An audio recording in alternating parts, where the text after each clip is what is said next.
This is Dateline News and Conversation. My guest tonight, Dean Henderson, he's returning after a show we did last week. We're going to talk some more about his recent book, the title of Royal Bloodline, Wetiko, and the Great Remembering. Last week we talked about some of this. Who is Wetiko? We talked about the Great Remembering. Who are we as humans? Who are we really as humans? And today we're going to continue the discussion. And Dean, I'm so happy to have you back on the show, but I want to talk about something tonight. We've talked about it in the past, but with everything that's going on in the world today, I think most people are angry, depressed, and maybe the majority are just confused about what is going on. In the past, I have been inclined to blame what's happened in my lifetime on the government of the United States. It's been a while now, but I no longer believe that it is Joseph Biden, George Bush, Barack Obama, or anybody else who occupies that office who really is in charge. I think the topic tonight is going to be difficult for a lot of people to wrap their arms around. You know this because you have been talking about this and researching it for decades. Let's start with the title of your book, Royal Bloodline. Let's talk about that, Dean. What do you mean when you say the royal bloodlines? Yeah, so the world changed dramatically around 8,500 years ago when there was an intervention by the Anunnaki from planet Nibiru. This is well documented in the Sumerian clay tablets, which are the oldest form of human language, the cuneiform language. Um, Sumeria, of course, is Mesopotamia. It's also modern day Iraq. And so, according to these tablets, which many of which were destroyed or buried in the mud in the estuary of the Tigris and Euphrates River, talk about these Anunnaki and how they came to Samaria and they were looking for gold to patch their ozone layer around the planet Nibiru because it was depleted. Something that actually NASA has done on this planet to deal with our depleted ozone layer using gold flecking to patch it. And we talk about the leaders, Anki and Enlil. They talk about how the Sumerians were forced into agriculture from a hunting and gathering existence, which at that time on Earth was the only mode of living, hunting, gathering, foraging, um, not living a sedentary life, but living a nomadic or a semi-nomadic life. And for hundreds of thousands of years, people had lived this way. So these tablets talk about it's basically an intervention by these people, how they then manipulated the DNA of people and animals to create a slave class, um, which was used to mine gold. Primarily, it looks like in South Africa, which is also still today the primary gold mining center of the world. Um, and we had our first king, and his name was King Sargon. And so and he was followed by King Marduk, and these were Anunnaki. This was the beginning of the royal bloodline that I'm talking about. Before that, on this earth, we didn't have kings and queens. We didn't have dukes and sirs and prince and princesses, barons, baronesses, titled people. So anytime you see a titled person, they're connected to this royal bloodline. And King Sargon was the first, and then King Marduk set out to the Indus Valley to conquer that area shortly after their arrival, and he enslaved those people into agriculture. And this bloodline just spread out across the planet. King Nebuchadnezzar was another one. They spread out across the planet, and they literally enslaved the people, building these giant temples like Tikal or Angkor Wat or any number of Machu Picchu, any number of these, any of these temples that we now just can't seem to explain. How did they build these? How was it done?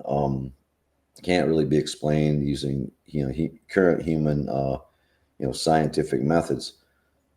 And so they did have some very interesting technology already. They knew how to manipulate DNA. They knew how to probably levitate objects using anti-gravity technology, and which explains these giant stones that were put into place in different areas. And from there, this bloodline, pretty much, like I say, enslaved the people into agriculture so that they could then administer the cities.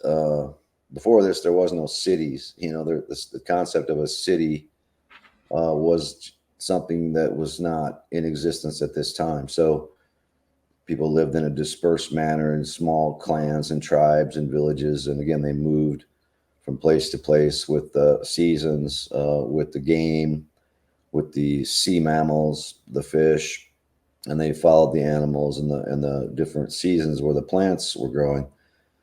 And so cities sprang up. The first were Ur and Babylon. And all of these old ancient cities in the Middle East were administered by the Anunnaki bloodline and fed and built. And, the heavy lifting was done by the humans who were in these areas. So from there, from Samaria, they branched out and they went two directions. Some went to Babylon, which is now current Baghdad, and very very near Samaria, and they set up the Babylonian Empire. And others went to Egypt and became the pharaohs. And so the pharaohs were direct descendants of the Anunnaki as well, which explains why they had these cone-shaped heads, these elongated skulls. Now we're finding all these elongated skulls in the world, buried in different places, and these are the Anunnaki. And so Dean, throughout let me interrupt you for a minute because I want to establish something. People listening to this, and I've tried to recount this on my own, and people said, wait a minute, how do you know this? Now you're talking about these Sumerian clay tablets that were discovered that contained stories that you're talking about right now of the Anunnaki, an alien race that came here from the planet Nibiru. It's all written on these tablets. So this is not something that's being made up. Now, who is it, Dean? I know it's not you that has found these tablets, that has been able to translate them, but it's a whole group of people now, from ancient historians, archaeologists, anthropologists, physicists, astronomers, and linguists have all been studying these tablets. Explain to me a little bit more in our audience who these people are, and is what they're studying a new science, or what is it? I think it's important to establish this for sure, lay people who are just saying, wait a minute, who made this stuff up? To tell me more about that. sure. Um, well, it was Zechariah Sitchin who really got the ball rolling. He was an Azerbaijani, and he was able to translate the Sumerian cuneiform into English, and others have followed him and confirmed his findings. And it is part of what I guess you'd call the new science. It's just like, another example of the new science is for eons. We thought that there were three elements or three states of matter on this earth. There was gas, liquid, and solids, right? And so now, even at South Dakota School of Mines, probably the best engineering school in the United States. My nephew just went there and he confirmed this. I asked him, I said, "Do they teach plasma physics?" And he said, "Yeah." He said, "So they're now teaching that plasma is the fourth state of matter." So there's all kinds of exciting things going on with this new science and in different fields, different areas, different, but it's all, well researched. And of course it takes a lot of confirmation and a lot of arduous and rigorous critiques to come to these conclusions. So yes, this absolutely is not something that I just pulled out of my hat and decided to throw out there. But the thing is, when you start looking at Sitchin's research and you start looking at the events that have followed, for example, the Iraq War occurred at actually the time in the 1990s when Sitchin's work finally was being taken seriously, because for years they thought this stuff, and not just in the case of Samaria, but in the case of native people everywhere, the sort of Anglophile scientific establishment would just say, well, these are just stories, these are just myths, they don't mean anything, and we can write something down in history books and it's absolute concrete logic, da da da. But when indigenous people write it down, somehow it has to be taken as myth, right? It can't be, well, that's just garbage, that's just a bias, that's just colonial, neo-colonial think, where you think you're smarter than Black people, which of course they did and some still do.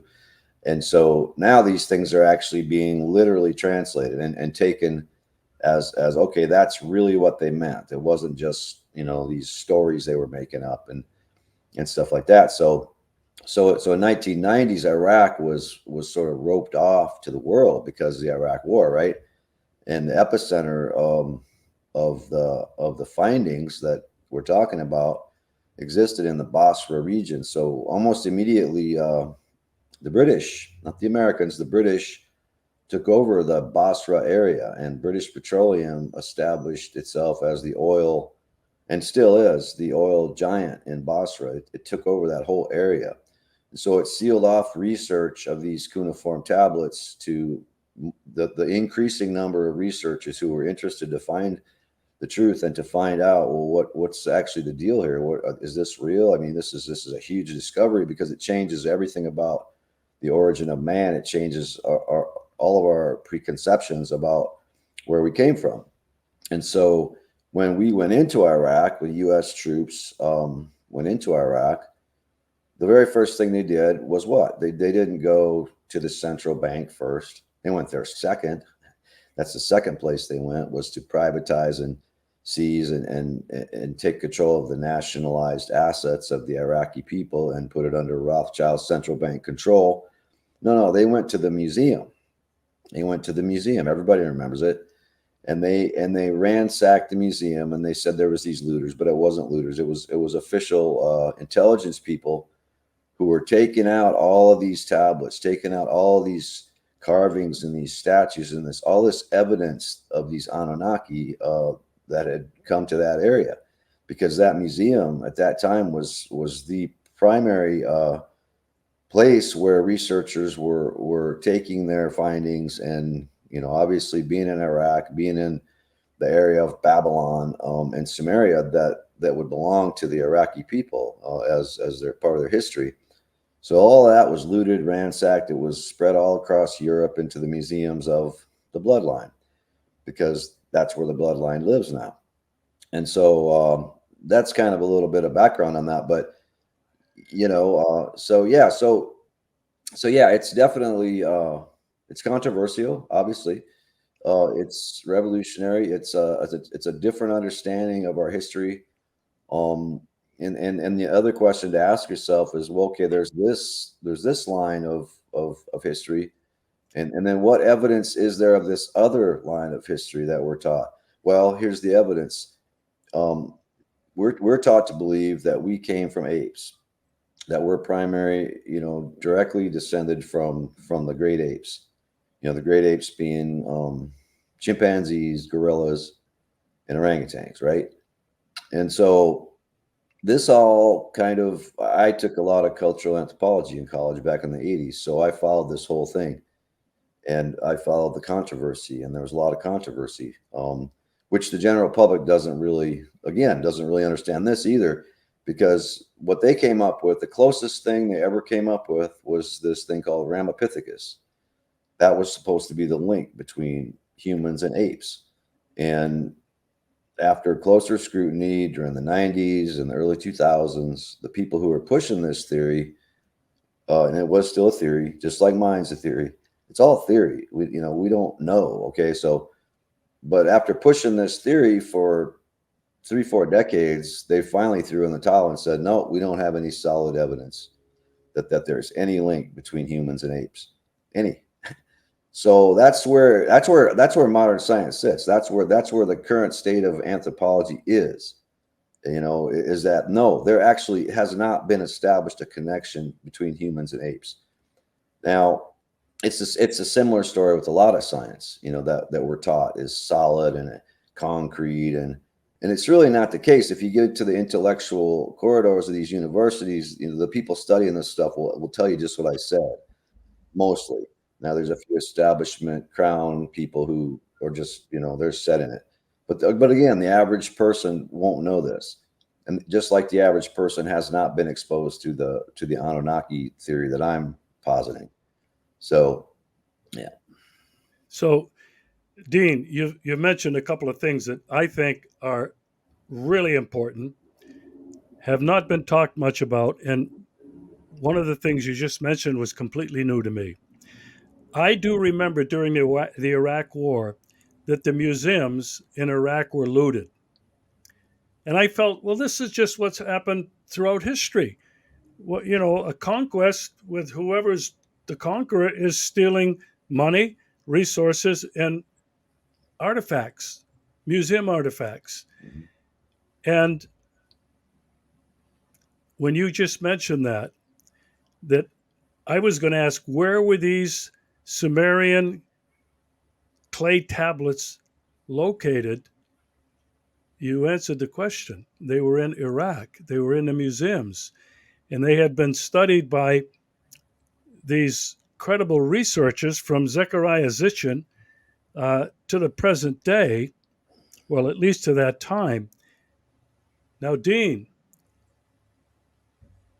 I'm thinking in my head, why were these tablets stolen and hidden away in other royal bloodline museums? Mhm. The answer seems to be they didn't want this knowledge to be known. Mhm. Am I correct in thinking that? Absolutely. I mean, that just makes sense. And, as I say, after this region was conquered, these same Anunnaki bloodline people, and this remains to this day one bloodline. So they then went and became the pharaohs. So the interesting thing is, the pharaohs ruled Egypt with an iron hand. They were not Egyptians. They did not speak Arabic. They could not communicate with the local population. The Babylonians, the same. So you have this whole family of languages that also sprang up around 8500 BC that nobody could understand. And these were called what? They were called the Semitic languages, right? These were the Semitic languages. They couldn't understand them. And it was spoken by the Rodanites, by the Hittites, the tribe of Dan, all of these groups associated with the bloodline, Anunnaki or Anunnaki hybrid bloodlines, and the local populations in Samaria and then Egypt and then later other places could not understand. So it was a colonial language. In fact, Yiddish was one of these languages. Yiddish has nothing to do with Jewish or anything. It was just a Semitic language that nobody could understand. So these languages were used to trick the local population, to conceal information from them, and to control them. And Yiddish was used on the Silk Road. I mean, that was the primary language because the Silk Road trade was administered by the Li family, which is an Anunnaki bloodline that originated in Samaria in China, and they established the Tang dynasty in China. On the other side of the Silk Road, you had the Rhodonite bankers led by the Baccarat family. The Baccarats later became the Bowers and then later became the Rothschilds. And they administered the Silk Road trade on the western side of the pass, the Khyber Pass. And so these languages, these Semitic languages just sprang up out of nowhere. So when somebody says you're anti-Semitic, and you can look this up in any dictionary, that's what Semitic means. It's a family of languages. It's not Jewish. It's just a family of languages. Look it up in the dictionary right now. And so when they say we're anti-Semitic, it doesn't make sense. You can't be against Jews and at the same time be anti-Semitic, because anti-Semitic means you're against a family of languages, which I guess I am, because these languages were used to confuse people, and they were used by the crown as a control mechanism of local population. So then we go to Egypt, and this tyranny continues, and they enslave the local population, and there's uprisings, many uprisings, especially towards the end of the Egyptian Empire. Finally, they overthrow Cleopatra the VII, who's the last Egyptian pharaoh. She actually did learn some Arabic. She was the only one that ever did.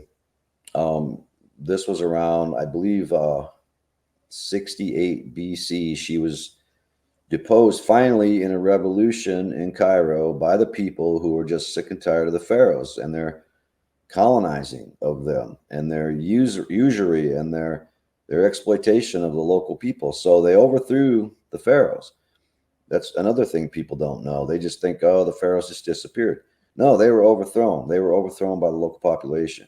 So Cleopatra then had an affair with who? With Julius Caesar and Mark Antony.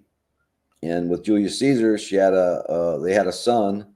The son's name was Caesarion, which is also interesting, because if she's an Anunnaki, and maybe there was a problem with the birth. I don't know, but that word Caesarian, Caesarian section is used to describe when a woman has to have her abdomen opened up to have a baby. So on the way out of there, she's having an affair with Julius Caesar. Julius Caesar was one of the founders of the Holy Roman Empire. And so what does Julius Caesar do? He one of the things he does on the way, the bloodline moving from Cairo across the Mediterranean into Rome, just moving. It didn't end. The Egyptian Empire wasn't defeated. It didn't end. It just moved. And what was the thing that Julius Caesar did on the way out? He burned the Alexandria Library. This is a common knowledge. Everyone is pretty much consensus. Yes, it was Julius Caesar that burned down the Alexandria Library, which at that time was the repository of many, many, many important documents about the history of the world, the human history especially, before that time. And again, why do they do that? The same reason they stole the tablets from the museum in Baghdad. They are erasing history. They're erasing their dirty deeds, their colonialism, their conquering, their rape, their pillage, and their exploitation of the people. And they want us to believe that it's a clean slate, and the Holy Roman Empire just poof, it just popped up out of nowhere. It has nothing to do with the pharaohs, has nothing to do with the Sumerian Anunnaki or the Babylonians, right? Right. So then when the Holy Roman Empire winds down, already Londinium was part of that. London. It's called Londinium. And by the first century AD, Londinium was an important part of the Holy Roman Empire. Mainly because of its location. It was at the far reach of the empire. And then later, when ships became a big thing in the 14th, 15th century, of course, that was at the edge of your seafaring routes going to the New World, and and shipbuilding, in fact, did spring up just outside the city of London. That became the epicenter of shipbuilding in the 1540s or something. So within 9 years of the Holy Roman Empire officially dissolving came Pax Britannica, the British Empire. So again, the Holy Roman Empire did not die. It wasn't vanquished. They plant these myths about, oh yeah, that's what happens when you act like this, your empire falls. And it never fell. It didn't fall. It just, these bloodlines that controlled it, that controlled Egypt, that controlled Samaria before that controlled Babylon, the Silk Road trade, that controlled China, that controlled the agriculture in the Indus Valley, they simply moved their headquarters to the city of London, and it became the British Empire. Then, after American independence and especially after Bretton Woods agreements in World War II, again, we're taught to believe that the British Empire just went away and the United States became the empire, and we, the people of the United States, were the bad guys, and it was us that did it.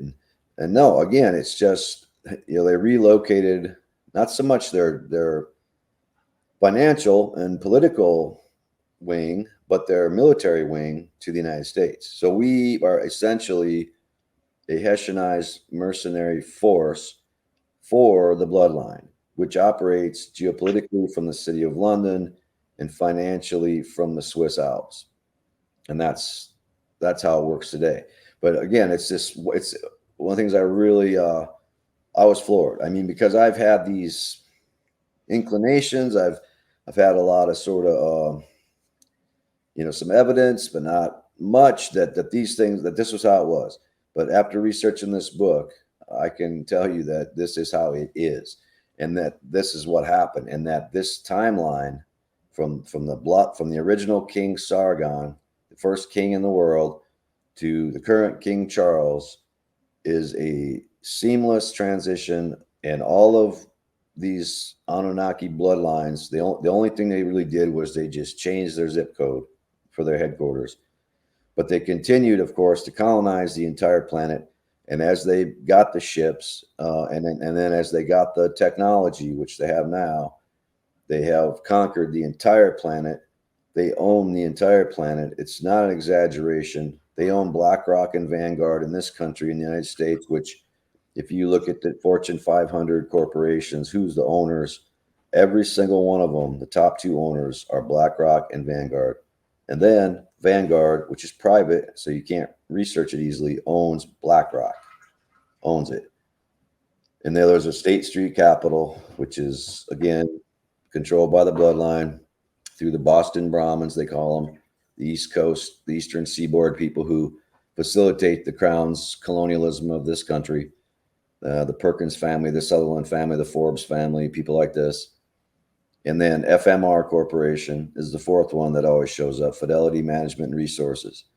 So Mellon, Bank of New York Mellon is another one, probably usually the fifth, but sometimes the sixth. There'll be, they start mixing it up. But the first two are always Vanguard and BlackRock. And if you look at other countries, if you look at the whole world, they literally own the whole world. And it just, the more I research into this stuff, and I've been at it for 40 years now, the more solid it gets, and the worse it gets, because people think, oh, this can't be true. And when I first started down this path, yeah, this can't be true.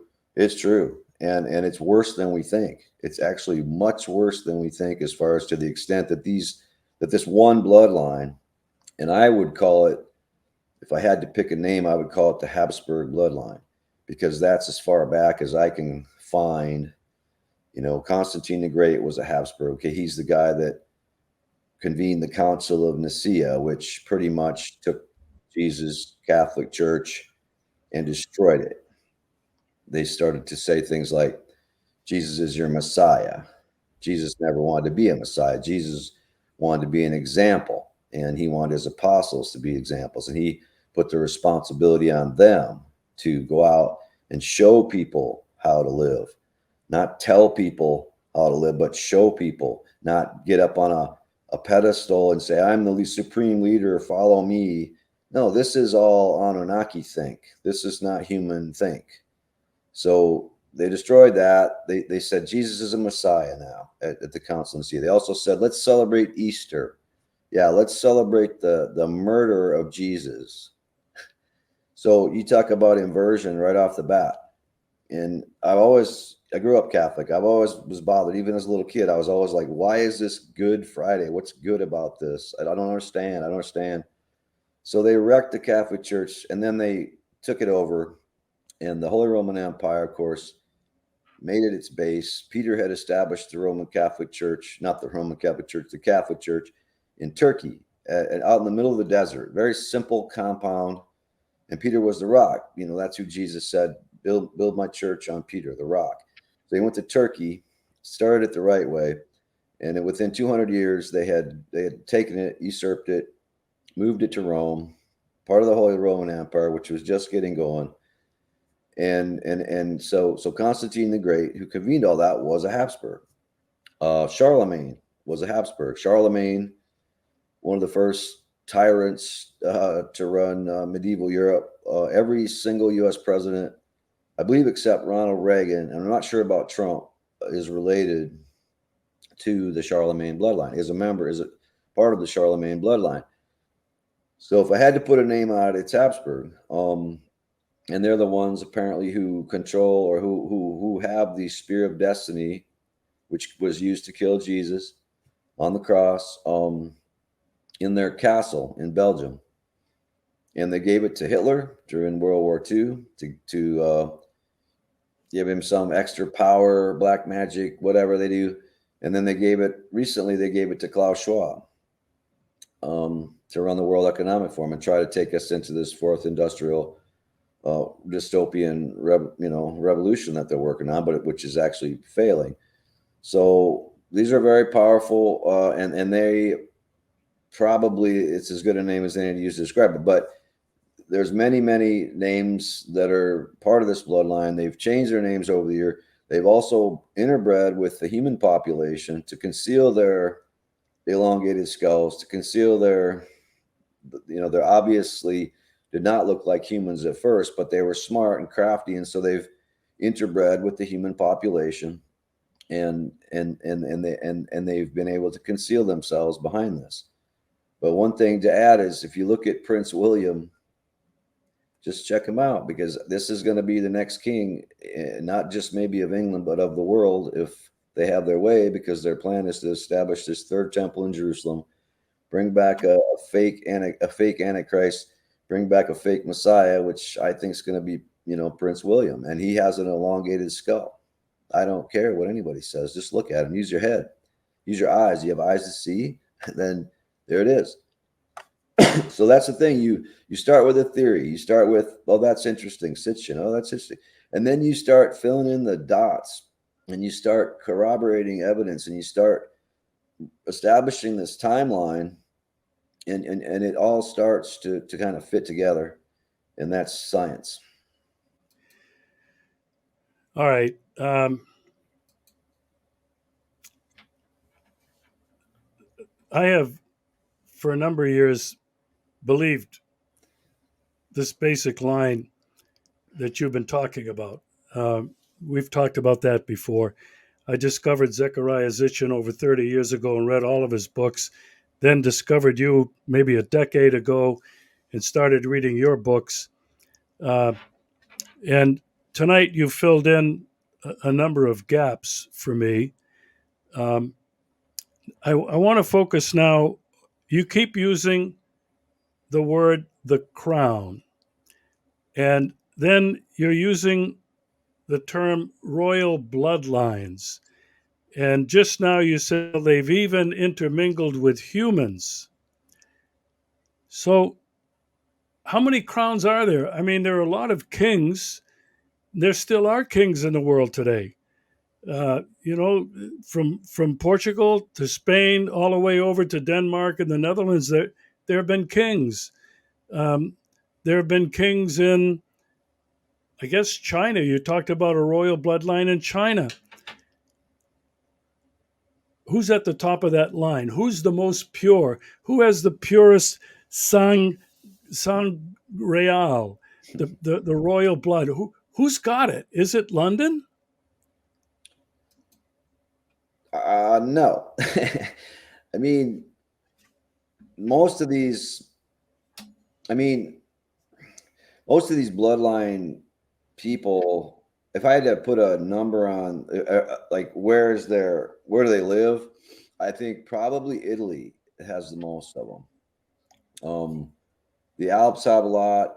The UK has a lot. But the important thing to understand is that, okay, there's one crown. There's just one crown, okay? So, for example, the Habsburg dynasty, if you look throughout Europe, they must run, I don't know what they run anymore, Austria, Hungary, um, Belgium, I think, is a Habsburg family name crown. That they do run a lot of sort of Central Europe. The Bourbon family, Portugal, Spain, kind of Southern Europe. But again, you have to remember, this is the same bloodline. This is really the same family. It's just they've changed names, just like when Chevron merged with Texaco, right? They don't call it Chevron Texaco. Why not? Because they don't want you to remember how concentrated the wealth is. So now they just call it Chevron. For some reason, they still call ExxonMobil. Maybe they're just throwing that in our face. I don't know. But this is how they do with corporations, which they own. They, in fact, invented the idea of a corporation where you could separate responsibility from the individual and put it under a corporation, because the crown doesn't accept any responsibility. They're sovereign. The crown is sovereign. So they claim sovereignty. So they can travel without a passport anywhere. They can own Chinese yuan, Japanese yen, South African rand. They can own any currency. They can do anything. We can't do any of that. Try to start a bank account overseas as an American. You can't do it. Try to trade in a currency. You can't do it. I mean, you can go through a broker to do it because they're the brokers, but they can do anything they want. They're sovereign, so they don't have a country. This is the important thing to understand about the crown, which is the one bloodline. The one bloodline. It's all related. That's all. All these crown heads of Europe are related. And Charlie, he's from the Plantagenet clan, and the Tudors, and the Windsors. Again, it's the same family as the Habsburg. It's the same family as the Bourbons. It's the same family as the Franks, who were the kings of France, the Merovingians. It's the same family as the Rollos, who were the Vikings, and who are now the bloodlines that control Denmark and Norway and Northern Europe. Same bloodline as the Li family that controls China, still does. It's still the wealthiest family by far in China. Same bloodline as the Shah family, which controlled the Palavicinis, which controlled the Iranian empire, the Persian Empire. Same bloodline as the Singh family, which is the Sikhs. Any Sikh is a Singh, last name Singh. Very powerful family in India. Same bloodline as the Khan family, Khan, which controls Pakistan, Afghanistan, also India, Northern India. The Aga Khan Foundation works for the British intelligence to train every single jihadi, mujahideen, ISIS, Al-Qaeda, create all those crazy fake Islamists who attack real Muslims, attack good people on behalf of the crown. So these families are all related. They're all the same bloodline. The crown has no country. The crown is sovereign. The crown exists. This is why the idea of offshore banking. So offshore banking occurs only out of the city of London. It's administered 100%, every single offshore banking place, whether it's, Bahamas, Bermuda, Vanuatu, Cayman Islands, Liberia, wherever it is, whatever it is, it's just a flag on a little building somewhere, and it's administered by the Bank of England out of the City of London by the sovereign crown. The only people who are able to do this. We can't do this. If you try to start an offshore bank account, the IRS will come after you and just destroy you.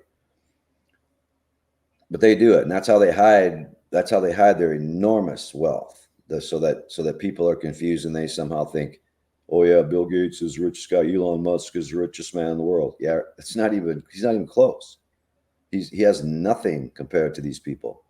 Rothschilds control $100 trillion, just the Rothschilds, which is, again, it's the same bloodline, the same family.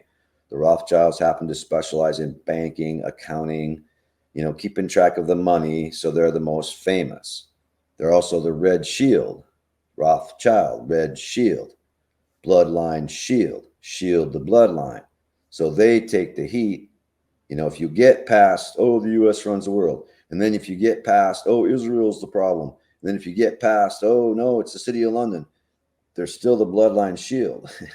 and you'll start blaming the Rothschilds for everything. And that's fine. They take it. That's their job. The Red Shield, that's their job.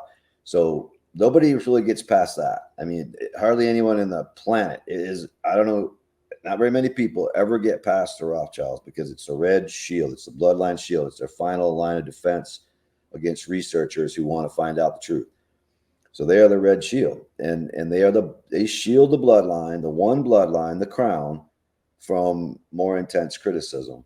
And then people just say, oh yeah, it's all the Rothschilds, and they quit researching. They stop. But we can't stop. We have to keep going. And by the way, I'm just scratching the tip of the iceberg here, Regis. I need help. I need other people to take this up. And some are. And we are finding out stuff that, and it all makes sense. I mean, it's like a puzzle. And when you get to the end, it just more and more, you go faster and faster. Oh, yeah. Because it all starts making sense. But no, they're sovereign. They administer geopolitically from the City of London, the offshore banking, the City of London.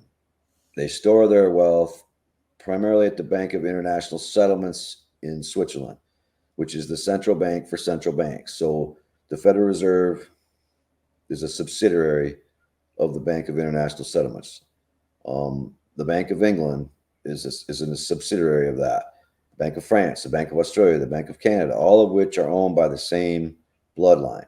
But this is their central bank of central banks. So if, really crazy stuff happens in the world, that's literally the lender of last resorts, because they control the wealth, they control the money. And then again, the U.S. is a military wing that protects that wealth. They don't care. They could use China in the same way. And someday, I predict they will, maybe someday soon, they'll just throw the U.S. overboard, crash the dollar, and get behind the Chinese. That's what they do. They use Israel as a geopolitical control mechanism of the Middle East, because they want to keep the Muslims divided, and they want to keep the oil flowing to the Western corporations. They're not, I shouldn't say Western, I should say Crown corporations, the four horsemen of banking that I described in my very first book, Big Oil and Their Bankers. And that would be Royal Dutch Shell, British Petroleum, ExxonMobil, and Chevron Texaco. And the same people who are looking at the oil and gas off of Gaza, the same people who are, own Genie Oil, which is trying to build a pipeline through Syria so that all the bars to oil that Iran and Qatar split, and the Pars 1 and Pars 2 oil fields in the Persian Gulf, they want it all to go to Europe. Iran wants it all to go to Central Asia and Russia and China. And so they're building this, Genie Oil is building this pipeline through the Golan Heights. And so even this thing in Israel, it has everything to do with resources, everything to do with global control by the crown. They want to control everything. And pipelines are a big deal because, pipelines carry energy, carry oil. That's why they blew up the Nord Stream pipeline. They don't want Russian oil or natural gas coming into Europe. They want the crown oil coming into Europe. And, Russia used to have its own bloodline, the Romanovs, and they were deposed. And the Romanovs, again, are part of this bloodline. The Pallavicinis are part of it. The Glucksbergs are part of it. They're a Norwegian bunch. The Algobrandinis, the Massimos, the De Medicis, the Bancos. There's all kinds of names for this bloodline. And interestingly, in Normandy, in about the 15th century again, Normandy, there was this big congregation of the bloodline, and they came together in this region of southern France, and they sort of did this eugenics thing where, they interbred, maybe to reinforce the bloodline at that point because they'd been interbreeding with humans, so they needed to reinforce their own Anunnaki blood. So they came together in Normandy and they interbred, and out of that came William the Conqueror. And William the Conqueror set out and then took over the British Isles and established what? The United Kingdom. There it is. There it is. The United Kingdom. So in other words, this would be going forward their base of operations. And why? Because it's an island, because it's got a rocky coastline. At that time, they had the only ships, the Knights Templar, who never worked for the Catholic Church, by the way. They've always worked for the bloodline. They started out, King Baldwin, the Al-Aqsa Mosque. They took it over. They stole it from the Muslims. They didn't build anything. All this stuff about, the Masons are the great builders. And no, they steal stuff. They don't build anything. They steal stuff. They exploit people. They don't know how to build anything.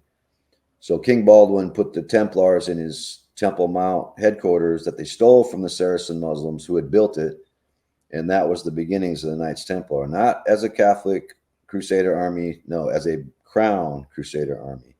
This is a huge piece of history that's always distorted because, they want to hide. So they hid behind the Catholics, destroyed the Catholic Church, hid behind the Protestants, destroyed the Protestant churches with all their crazy evangelical branches that are now controlled by the CIA. And again, tell you Jesus is Messiah. You don't have to worry. You can sin all you want. And you'll still go to heaven. All you got to say is Jesus is my Savior. And now they're hiding behind science. So when William the Conqueror took over the UK, the money started flowing in that direction, and all the Templar loot and all that money that was hidden in the throughout the world, but mostly in the Roman Empire, started to migrate towards Scotland. And then the Sinclair family, or the St. Clair family, the biggest radio broadcasting corporation in the United States is Sinclair Broadcasting. And they put out garbage. And they own most of the radio stations in this country anymore. So they control the media. Control of the media is very important, obviously. So then that money under William III started to flow into London. They'd signed the Magna Carta. It said, this is going to liberate the people. No, the Magna Carta was just pretty much another control mechanism.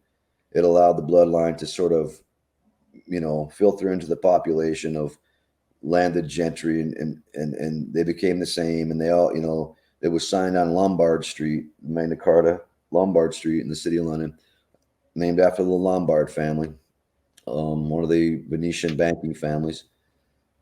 And this established the City of London. So the City of London, from that point forward, became this repository. And then William III, when he took over, he invited the Masons in. So all that money that they were hiding in Scotland with help from the St. Clair family came into the City of London, this huge amount of money. And from that point forward, they threw all religious pretense aside and they said, we're going to hide behind science now. And so that's when they started the Royal Societies in the 1600s. And that's when they started the East India Company in the 1600s. And now they had their base camp. Now they could switch from the Holy Roman Empire to the British Empire. And they could, they had ships now. They had big ships now. So the entire slave trade was run by two companies. The Royal Africa Company, which was 100% owned by King James I. So it was a total crown operation. That was the biggest by far. They held the most slaves by far, and it was totally controlled by the crown. So the crown ran slavery. It's clear. Want reparations? Okay, give me some too. I'm all for it. Everybody should get reparations from the crown.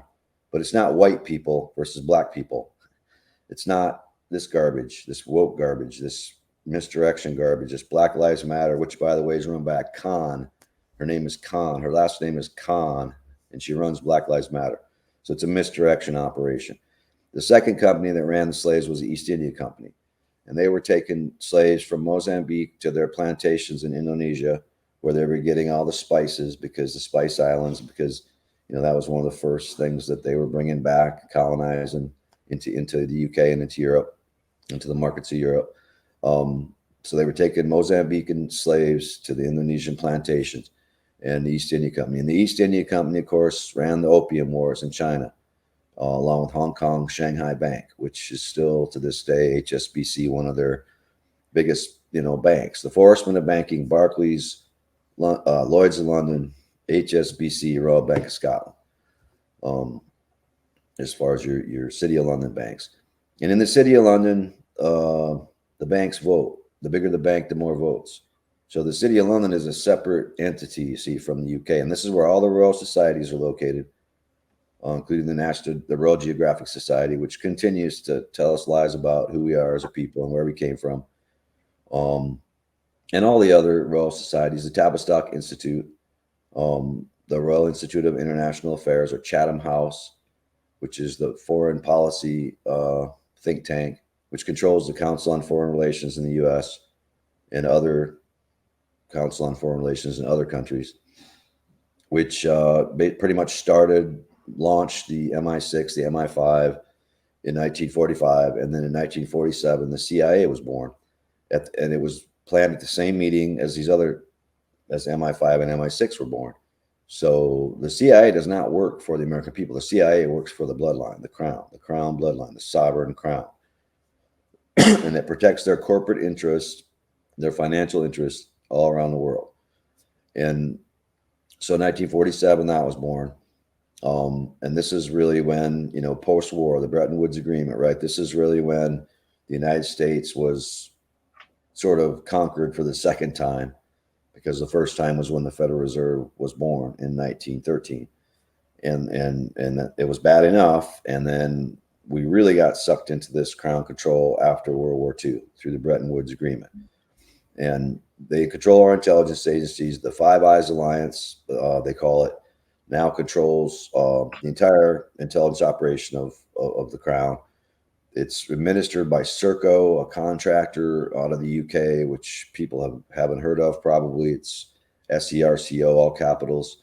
You'll find a lot of times that the crown corporations, they call them, and there is actually an official thing called the Crown Corporation. Google it. They're in every country. You'll be very interested to find out that you can find crown corporations in like over 200 countries. And they're called crown corporations. And that's what that means. They're controlled by this bloodline.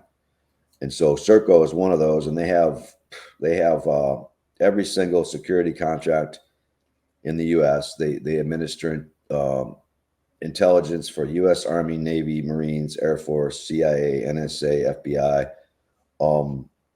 They control schools in private schools in Australia. They control prisons in New Zealand. They control the entire welfare system in the UK. It was Julian Assange was taken away in a Serco van. Serco, it says Serco on it. So they do a lot of that. They administer all the USAID money in the United States, and it's the British Crown way, contracts.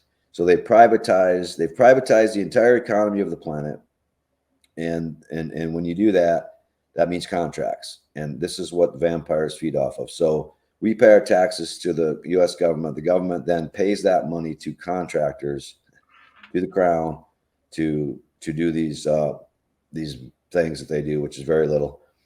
But Serco administers a lot of the crown global activities.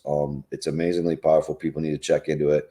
It was part of RCA Corporation, which developed sonar back in the 20s, teens. At the same time, the Spanish flu occurred. Interesting. And then it split into General Electric and Serco later. But RCA Corporation was a big part of the Kennedy assassination. David Sarnoff. It's a crown corporation. So is General Electric. Other crown corporations are Lockheed Martin, British Aerospace, Rio Tinto, Xstrata, Glencore, Royal Dutch Shell. These are openly administered crown corporations. Also, a crown corporation called Securicom had the security contract on the World Trade Center. And it later, after the 9/11 event, it changed its name to SecuraSec. But that's also a crown corporation. They had the security contract, and Marvin Bush, George Bush's brother, was the CEO, and they mined the elevator shafts of the World Trade Centers ahead of time, closed them off, mined them, and they had to do it because they had the security contract. The only person could have done it. And people that worked there said, "Oh yeah, they were certain floors you couldn't go to, before that, and then there were certain other floors and certain other floors." And so this is how powerful, and people don't understand it. It's they literally ran the slave trade. They literally genocided all indigenous people, all of them. You talk about Hernando de Soto, you talk about Cortez, you talk about Columbus, you talk about all these explorers, and they were all financed by the crown, by the Bourbon family, by the Habsburgs, by the Plantagenets, by the king. The crown taught Indians here how to scalp. Indians didn't scalp anybody until the crown paid Daniel Boone and all these great explorers. Kit Carson, again, were taught these were great people. These were total scumbag mercenaries for the crown. And they'd bring back the scalps of Indians so that the crown could count them and know how many Indians they'd killed as a tactic. But also they put them up in their castles as trophies because they're sick puppies. So the power that these people have cannot really be overstated. It can only be understated, and it always is. And there's a reason for that, because we've been beat down for 8,500 years by this one crown bloodline, and they've conditioned us and taught us not to talk about them, not to mention their names, to bow before them, always bow before them, right? And it's time for humanity to get up off their knees and to take a look at what's really happening, and to just throw out all these misconceptions that the crown has put in your head through its royal societies, through your education, so-called, which is miseducation. Lose your preconceptions, because preconceptions are no good. You have to just observe, inference, conclusion. Observe, inference, conclusion.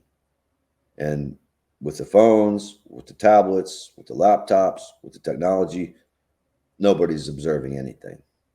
Nobody's really just observing things. This is a problem. So, of course, this is the next phase of their planned enslavement, is that you will soon observe nothing, and you can be told anything. And 6G, 7G, it's all about pretty much creating a reality that doesn't exist. It's AI. It's AI, right? So this is the next colonial project, is to take us into this world where nothing's real, where you can't tell what's real and what's not. And that's much easier done if people don't know how to observe. So first you have to distract them on the phones so they don't observe. And then you can just about do anything to them. But not me, and not you, and not people who have their humanity and are just determined to keep it, and will keep it, and will fight and struggle and resist this colonial process, this crown control, until the day we die, for sure. Dean, it's pretty overwhelming. You're right. It's a lot worse than anybody could imagine. Um, I think that the risk that you take, the risk that I'm taking doing a show like this tonight, is to be ridiculed, scorned, laughed at, alienated. Uh, but if you listen carefully, and I think as you keep saying, if you can just observe what's happening, just observe, it is really overwhelming, and it is not accidental. It is not coincidence. Uh, it's all happening according to a plan. I want to do another show with you fairly soon, Dean, because I don't want to leave people on this note of my God, there's nothing we can do, because the last part of your book is on the great remembering, and that is the answer. The great remembering, we'll go into that a lot deeper, but who are we really as human beings? What was and is our original condition? And so I look forward to having that conversation with you, Dean, real soon. Thank you so much for coming on the show tonight. Hey, thanks for having me, Regis. Always my pleasure. Have a great one.